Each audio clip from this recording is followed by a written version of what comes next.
Au camp Soundiata Keïta de Kati, les nerfs se sont calmés et les coups de rafale se sont tus. Les militaires ont rangé les calages et c'est dans un climat détendu que les putschistes ont reçu la presse pour une mise au point. La priorité pour les hommes forts de Bamako, c'était de se féliciter d'un coup d'État qu'ils disent avoir mené sans la moindre effusion de sang. Le comité insiste que lors de ces activités, on a déploré 0 mort, contrairement à certaines allégations qui parlent de 4 morts et 10 blessés.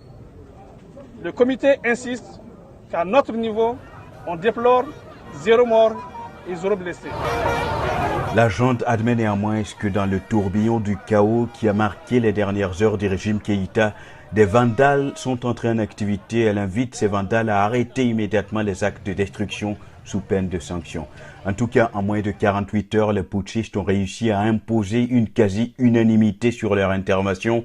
Leur appel à la collaboration lancé à la coalition du M5 a été accueilli avec grand enthousiasme. L'opposition malienne refuse même de parler de coup d'État. Nous serons au cœur de ce processus en accompagnant nos forces armées de sécurité pour faire aboutir tout simplement cette élite héroïque qui a commencé depuis 1991, qui a été confisquée par ces régimes oligarchiques.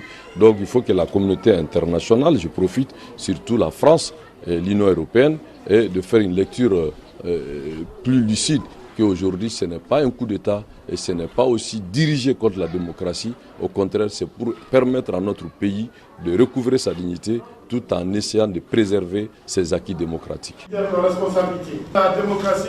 L'opposition malienne prend ainsi à contre-pied la communauté internationale qui est unanime pour dire que le président Ibrahim Boubacar Keïta a été bel et bien victime d'un putsch.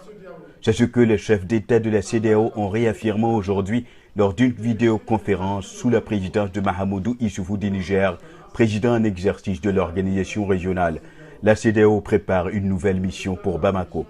L'Union africaine, présidée par Cyril Ramaphosa d'Afrique du Sud, est alliée sur la même position de la CEDEAO.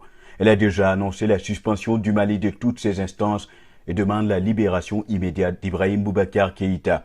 Quoi qu'il en soit, une chose est plus sûre depuis hier, la page Ibrahim Boubacar Keïta est définitivement tournée au Mali, désormais sous le coup de projecteur de jeunes militaires adulés qui promettent une transition qui débouchera sur des élections.